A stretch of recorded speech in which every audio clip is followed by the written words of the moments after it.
our media and our sports show back with another episode. Sorry, fans, it's been a while. We've been busy with covering other games and hosting events, especially autograph signings at the Woodbridge Brewing Company. And it's been a while we did a show, but now we are back here live on iHeartRadio, Spotify, on all the podcast platforms. And fans, everybody knows about our speaker app where you can tune in also there. Put your questions in for all the guests that we have on the show. But today we have a special guest. She's a big Yankee fan, big 49ers fan, and she's all invested into the March Madness. So we'll get to all of that. Her name is Ciarra.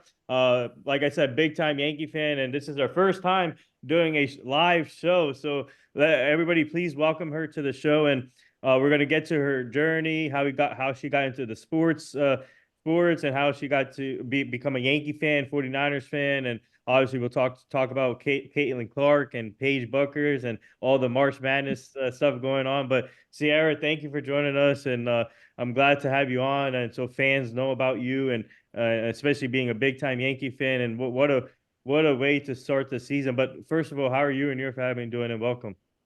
Yeah, thank you so much for having me. We're doing great over here in Chicago. How are you doing? Good, good. Just living the dream here and here in New Jersey. You guys are what 1 hour behind now in Chicago, right? Or Yes, so yeah. technically it's still morning here. Yeah, so afternoon here, just working hard and and the Yankees making everybody proud right now, early the season, 5-0. But before we get to all of that, just talk about yourself, tell our fans more about you. How did you get into sports and how did you become a Yankee fan, especially a 49ers fan? That's another historic team back in the Yeah, day. definitely. Definitely. So I have been into sports since like a super young age. I actually grew up in New York, so that's how I became a Yankees fan. I grew up in upstate, so it's kind of split Mets Yankees. And I grew up in a Giants household. But in 2005, Frank Gore was drafted to the 49ers. And then in 2006, he had like that breakout season.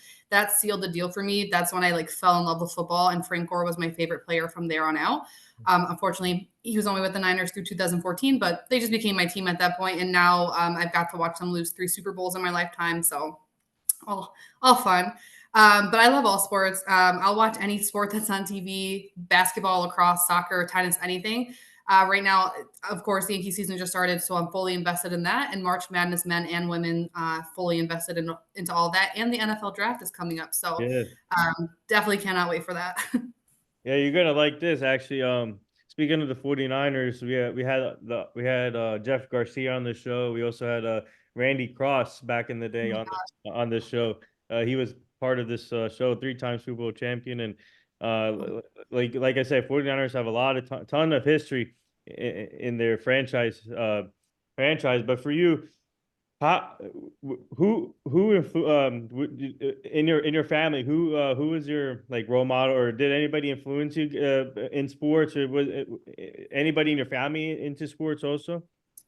I mean, yes and no. So my grandfather is really into football. He's a big Giants fan. He was a Yankees fan, but nobody in my family ever got into sports the way that I did. I ended up going to study sport management in college because that's just how much I love it. It's just one of those things where I just fell in love with the passion and the competitiveness. I'm such a competitive person, so I played sports my whole life, and just every time I had a chance to sit down and watch a sport, whether it was basketball, baseball, wrestling, whatever, that's what I did. So tell our fans, what sports did you play, and did you did you play especially soccer or whatever sport? Did you ever think of uh, being like a two-way player like Shohei Ohtani? So I was never talented enough like Shohei Ohtani, but I played basketball my whole life, Oh, wow. all the way through junior college. I played lacrosse and I played volleyball. I dabbled in softball as like a younger kid, but I didn't like it. Like I loved watching it on TV, but I didn't like playing it.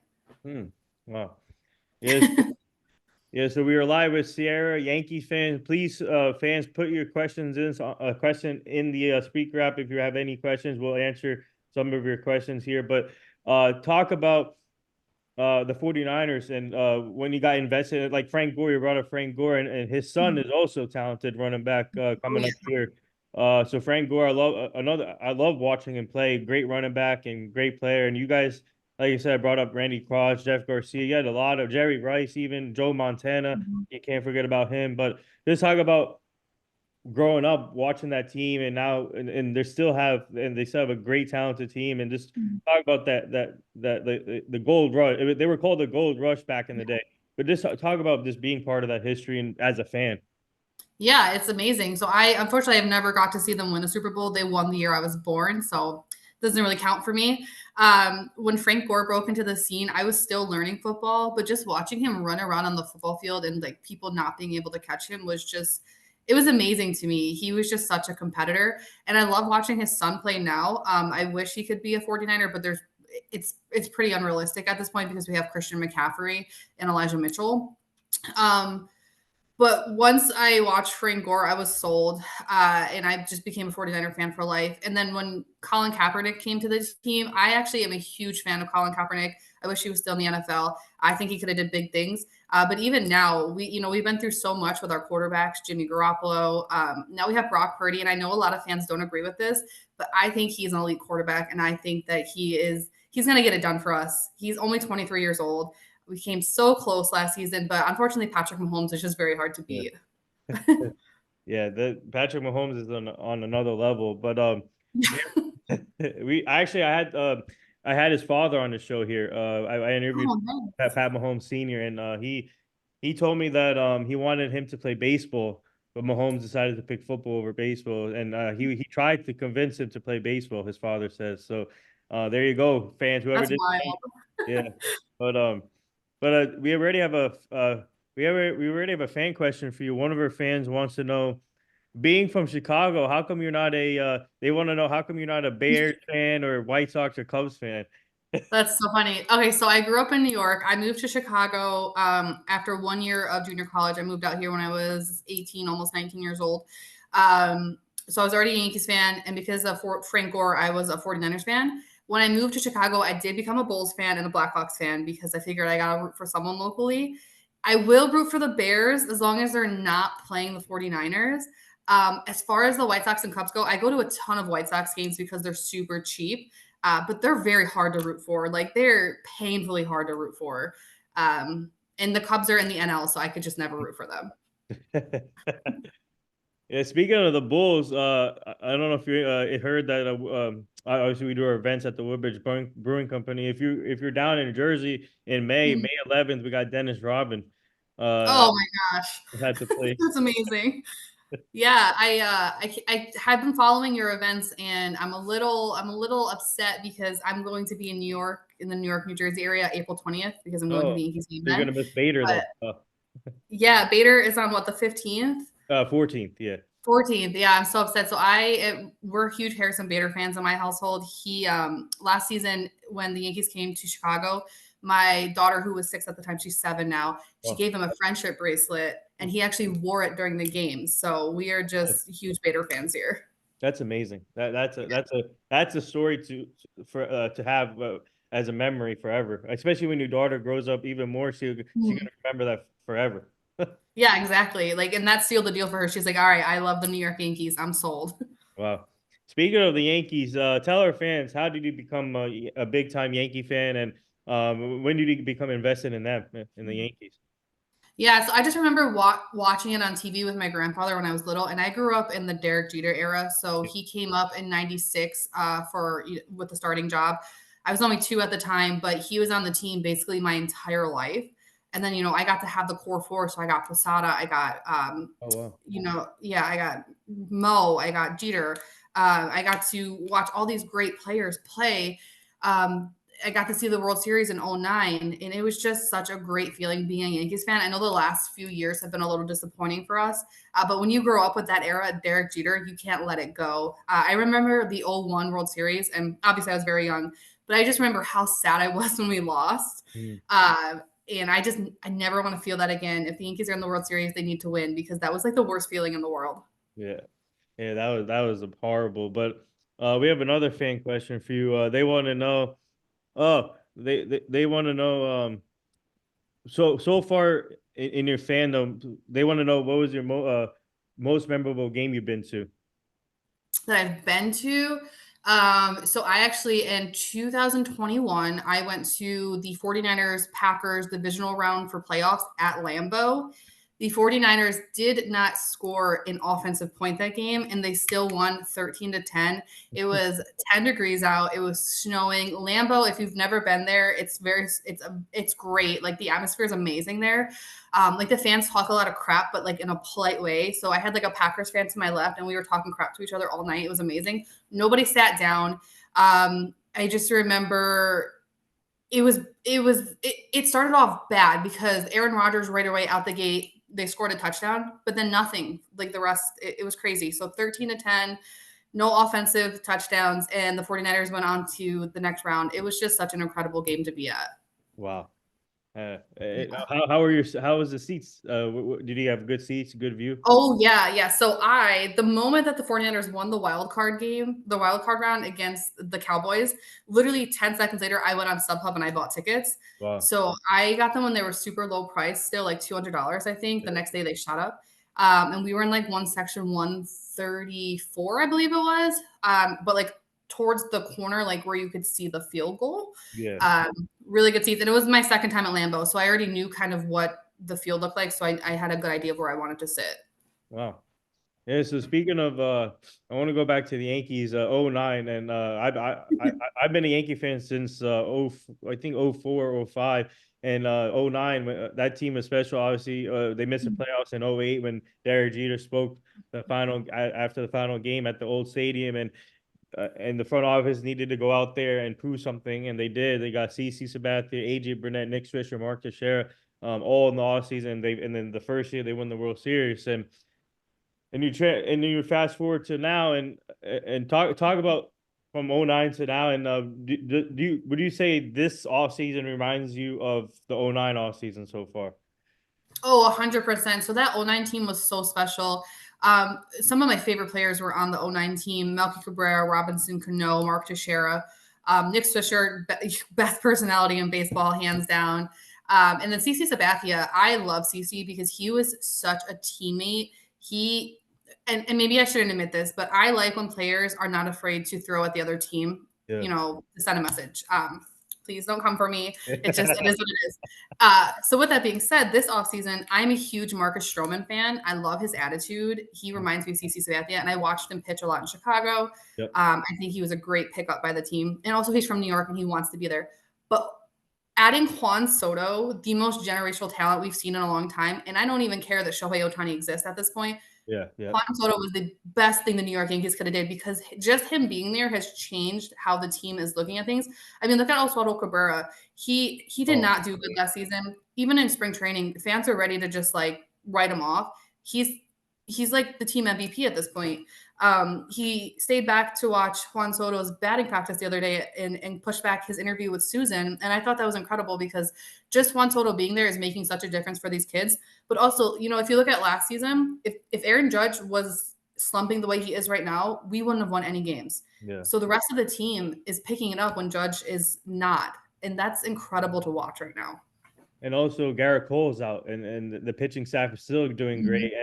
And once Judge starts hitting, watch out, people. This lineup is a force. And Juan Soto, I think it's Juan Soto is your Mark Teixeira, and then Alex Verdugo is your Nick Swisher. In my opinion. Oh yeah. Alex Verdugo. He cracks me up because he's always like, "We have that dog in us. Yeah. We're the dogs."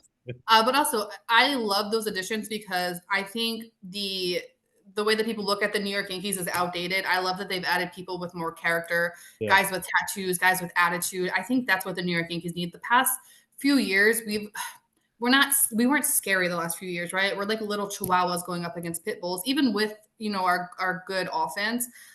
This year, I think the New York Yankees are going to be one of the most hated teams in baseball, and that's so good for the New York Yankees fans. Yeah, that's what Jake said, I think yesterday from Talking Yankees. And whoever's not following Talking Yankees, go follow them. They do a great job. Jake and John Boy.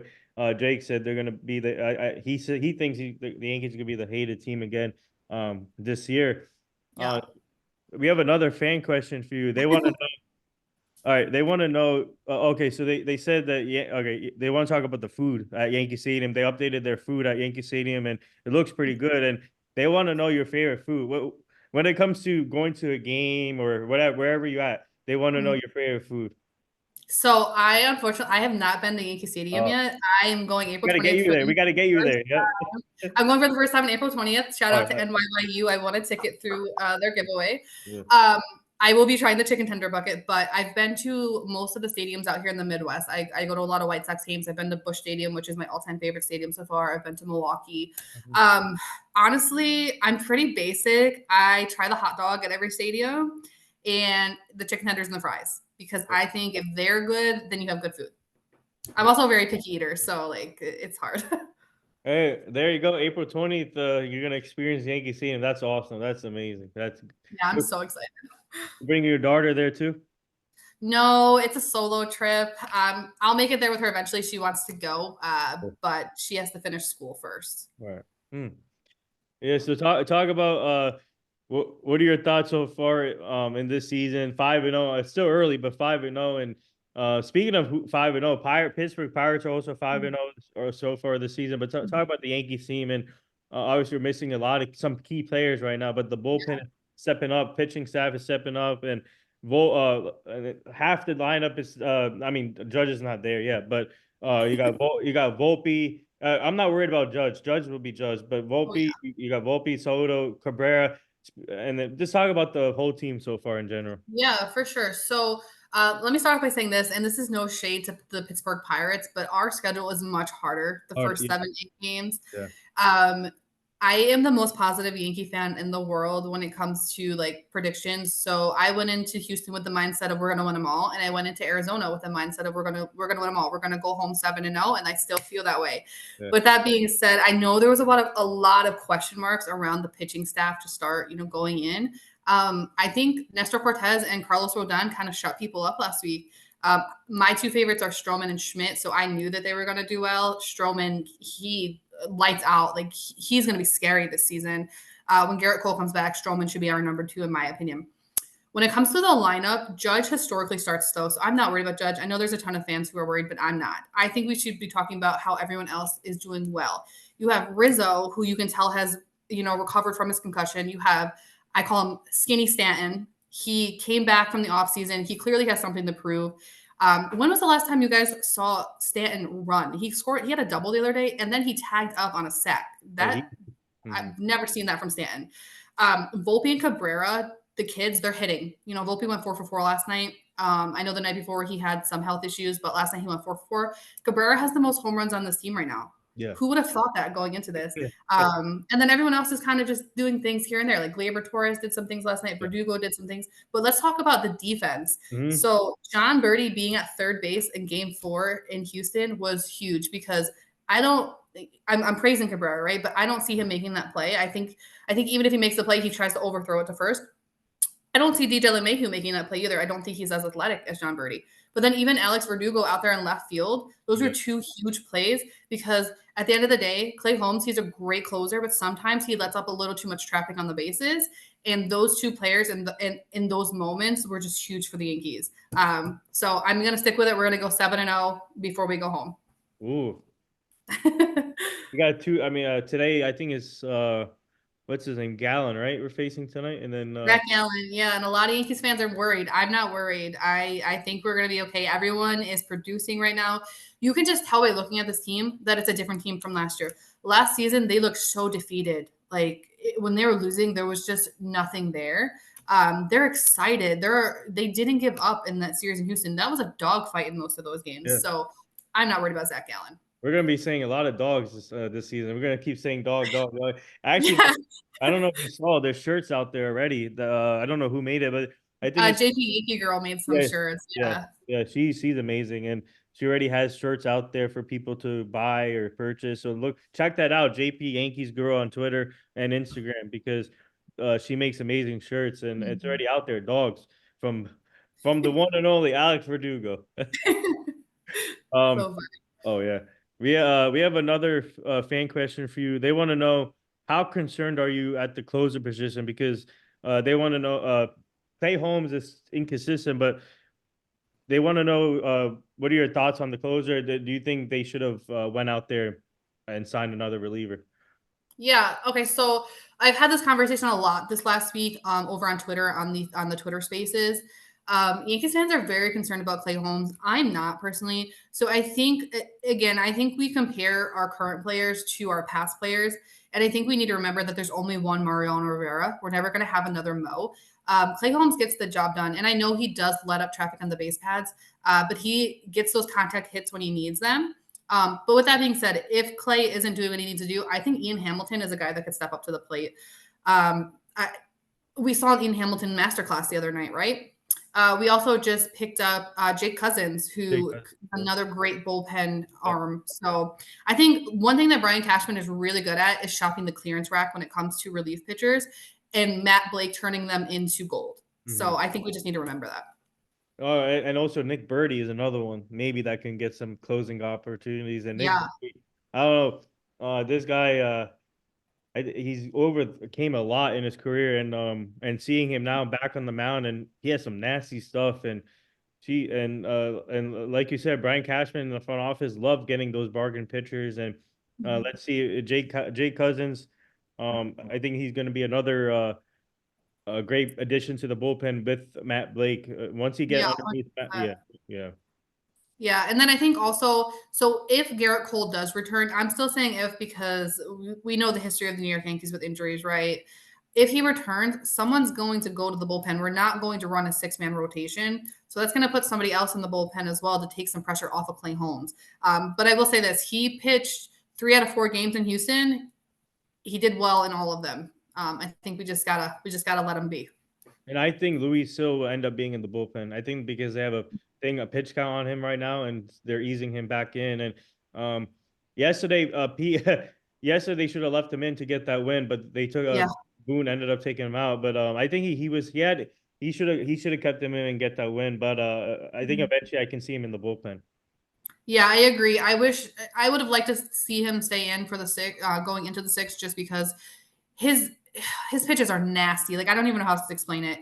He was locked in, and I know in that moment there were some things going on, but I think he could have got out of it. However, with that being said, I know he's just making his return, and there's great things to come from him.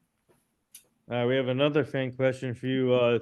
They want to know since women in sports is big now, and they want to know what's it been like for you to watch Meredith Marakovich do a great job at her job, and she's been there for a while now with the Yankees. So one of her fans wants to know what are your thoughts on her and watching her over the years with the Yankees. Yeah, I love Meredith, and she's been with the team for a long time. She was there when I was younger too. She's very professional. She's very knowledgeable, and she gives women a face in sports. Right? She and Susan both. I have nothing but respect for them, and they're the reason that I went into sport management when I went to college. And I love that they've paved the way for women in sports. I don't know how many people are over on Yankees Twitter, but there are so many knowledgeable women on that app that talk about the Yankees every day. And I think we don't give women enough credit. We try to push them out of the space because we try to make it a men's space. But we're just as capable of reading and learning as men are. So I think if you guys take a step back and let us do that, you'll come to see that we really do have the knowledge. Yes, is I have 14 people underneath this company, and five of them are female. So Love really I'm really big into women in sports, giving you guys every opportunity, and you see it now. You got female coaches coaching major league teams, like for that. the San Francisco Giants. You have a female there, and Rachel Balkovich, another one, uh, Mhm. breaking barriers. So it's good to see women in sports growing, and seeing you guys get more opportunities in the sports industry. Yeah, absolutely. We are going to shatter the glass ceiling this year. Women are taking over. Yeah, so talk about what's it like for you being a Yankee fan and a 49ers fans together. Both teams obviously historic and a lot of great players over the years. So just talk about being fan of two teams that are high on in their respective sports. Yeah, the best thing is that when people find out I'm a Yankees fan and a 49ers fan, they really try to come at me. But I have the knowledge and the facts to back up my fan base and why I am a fan. I will say though, it has been painful because the Yankees won all of those World Series before I was born. They've only won one in my lifetime. 49ers won all of those Super Bowls before I was born, and they have now lost 3 in my lifetime. So, with that being said, I love it. I love being able to root for 2 dynasties, and I love being able to teach my daughters about 2 dynasties and just like giving them all that history. I guess what I have to say is, if you're going to pick a sports team to root for, why not pick the best, right? Why am I going to pick a team that doesn't win? Yeah, you got 2 daughters, huh? Yes, so they're 5 and 7. One is super into the New York Yankees and one is super into the 49ers. Oh, Someday I'll get them both to like both, but right now it's a work in progress. that's funny. That's crazy. Yeah. Yeah, so let's flip over to the March Madness. Mhm. Men's side, obviously, you got UConn, and women's side, UConn and NC State, both the men's and women's in the Final Four. Mhm. Um, but let's talk about the women's side because this is really exciting. And Juju Watkins, a great player throughout the whole season. She's going to be back. She's only young. She's growing. But you got Yeah. Caitlin Clark and you got Paige Buckers.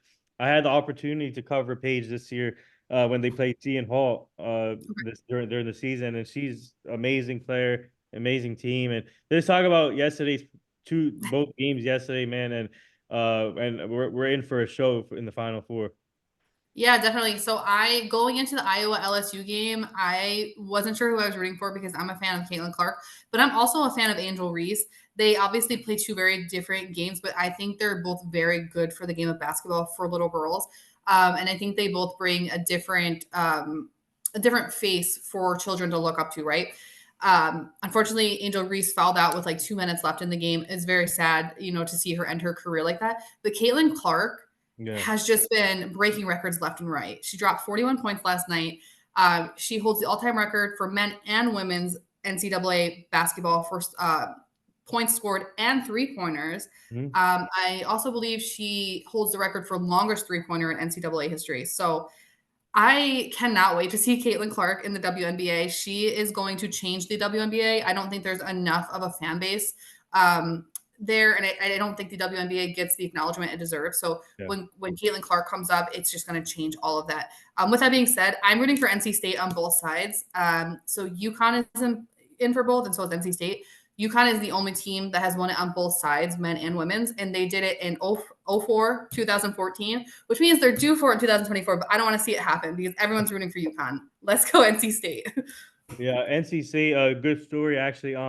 There's this player on NC State called Zoe Brooks on the women's side, and she went to school to St. John Vianney near local school here in Jersey, and we covered her throughout her high school career, Oh, and nice. I had the opportunity to interact with her before she went to college, and I'm good people friends with her coach at St. John Vianney, and Don, the coach, told me a ton of great things about her, and now she's doing great things at NC State, and to see her in a big stage, I really hope they can beat UConn, or no, not UConn, sorry, they beat South Carolina in the Final Four. But it would be a great story if they can pull off the upset against South Carolina, and see them go into the championship game. But what are your what are you excited about when you see Paige Buckers against Caitlin Clark? What excites you about that? Ooh, you just have 2 very good basketball players who love the game. They show their emotion and they're not afraid of it. And I think that's something that women get a bad rap for in sports. But I like when they show their emotion because they should, they're on this court, they're putting their blood, sweat, and tears into it. That's what I like. Hmm. But I also, as much as I love Caitlin Clark, I want to see her get beat because she's the best. So in order to be the best, you have to beat the best. So let's go, Paige. Speaking of WNBA, since you're going to be in New Jersey or New York, New Jersey, or April 20th, we got, I don't know what time of the game that day, but we got Brianna Stewart coming to the Woodbridge Brewing Company April 20th. If you guys are interested, if you're still in town after the game, or because the event is at 2 o'clock, I think, but I don't know what time the game is for April 20th. I got I to think double. it's a 1 o'clock game. I'll Oh, have to double check. yeah, but yeah, I think it might be conflict, but yeah, yeah, Brianna Stewart is gonna be her first signing appearance in New Jersey, obviously. So That's very exciting. I've been to a few Chicago Sky games out here, and yeah, I just think there's so much room for growth with the WNBA right now, and I am very excited to see what this next generation of women do for it. So, what are your predictions in the Final Four, the women's side and men's side? Ooh, that's a good question. Hmm. I don't know. I don't know. I think I'm gonna go into it with whatever happens happens, but I would like to see NC State win the whole thing on both sides. Hmm. I just I love a good underdog story, and NC State on the men's side is an 11 seed. I was rooting for Duke. I've always rooted for Duke. So when NC State won, obviously I was a little salty, but at the same time, they are an 11 seed, so that is the Cinderella story this year. And because of that, I want the women's NC State team to win too, and kind of do what UConn did, have both of them win. Yeah, I'm rooting for Zoe Brooks. That's hopefully they can pull it off against South Carolina. That'd be awesome. But we have another fan question for you. They want to know who's your favorite NBA team. I root for the Bulls. Oh, both. Even before I moved to Chicago, I was a Derrick Rose fan, so it just kind of I made it easier.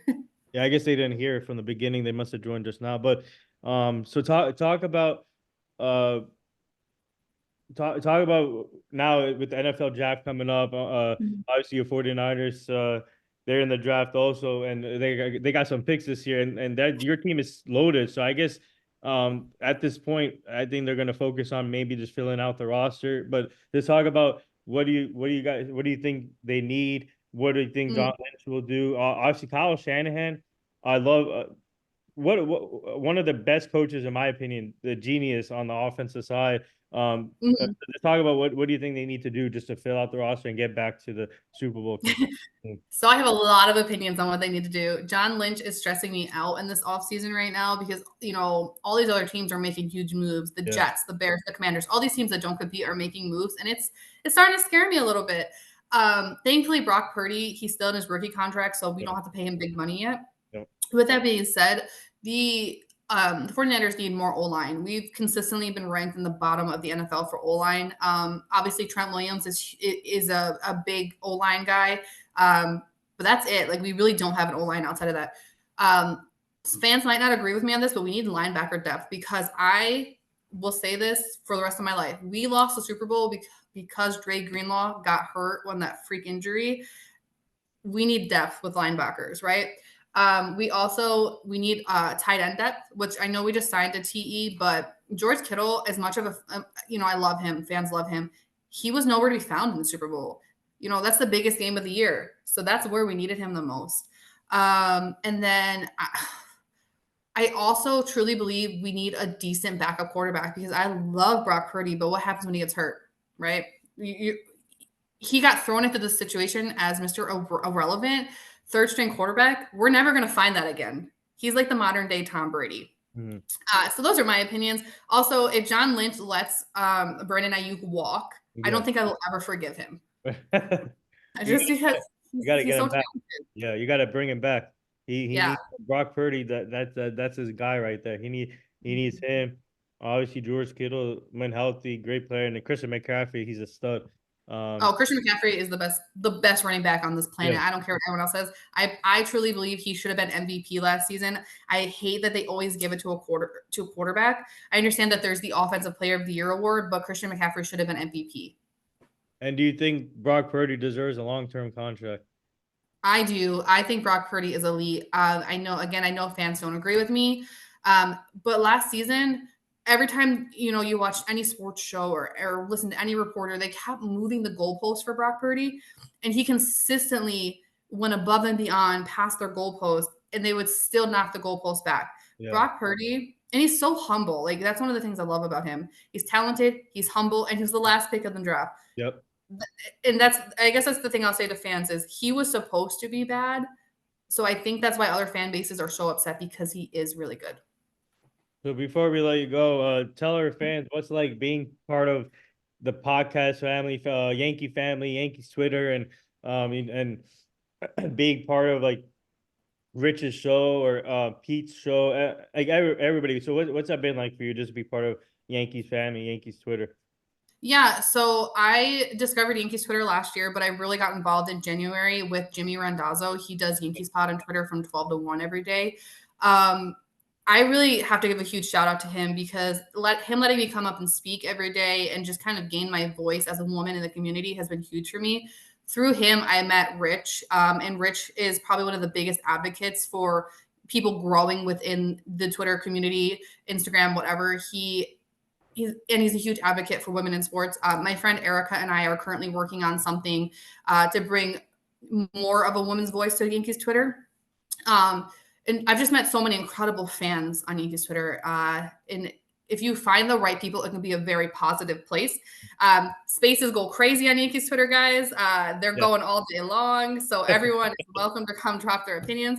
My two friends and I, Hitman and Ghost, we do one from 7 to 8 Monday through Friday, just talking all things Yankees. And everyone is welcome to join. By the way, shout out to all the people in that chat in the spaces yesterday and Hitman, Ghost, everyone in there. And I'm glad that we're connected now. And Yeah, I me too. think I found your page through Rich's page, and Mhm. Rich is awesome, a great person. He does a great job, and I can't wait to collab with him when it comes to events at Woodbridge. And please, Yankees, whoever's on our app right now, please go follow the Yankees Twitter on Yankees family on Twitter and Instagram. Also, you can find the latest on the Yankees. But Ciarra, where can our fans find you on social media? Yeah, so I'm mainly on Twitter. My username is Ciarra Not Missed. I just re-downloaded Instagram, so I'll be working on that soon. That's just they call me Ciarra. Same with TikTok. I am revamping my TikTok page right now, but it's they call me Ciarra. Fair warning to anyone who follows me, especially on Twitter, I am very unhinged during games. Like I live tweet the whole game, and I do not hold back on my opinions. But I am still one of the most positive fans that there is. Oh, there you have it. Ciarra not missed on the show, her first ever live show. Man, what you did a great job. And shout out to Jimmy also Rendozo. He does a great job with his Yankees pod. And he has a bunch of people on his platform also. And my good friend CK Chris, he's on there too now doing videos. So shout out to him. He's doing a great job letting his voice out. And Jimmy does a really great job of like with us, but he does a great job of helping you guys out, be more prepared in front of camera, and shout out to him and shout out to him, especially helping you out, getting where you wanted to be, where you want to be, and thank you for joining us and being the first ever live show for you, and thank you again. Let's go Yankees. Good luck to your 49ers, and the Final Four is going to be a good one this week coming up. So please, everybody, get your popcorn ready. I cannot wait to watch Paige against Caitlin. That's gonna be fun to watch. That's gonna be a dog. That's gonna be a dog fight. But there you go, that dog again. But yeah. So keep up the great work, Ciarra. Obviously we're gonna stay connected, and we'll collab also when you come to Jersey or New York area. And when I come to Chicago, we'll definitely have to meet up in person also there. Yeah, definitely. Well, thank you so much for having me today. This was a lot of fun, and I hope we get to do it again. Yeah, and thank you, and thank you to our fans for tuning in and asking great questions to Ciarra today. And I always love the fan interactions with our show. But thank you again, everyone, and stay tuned for the next episode.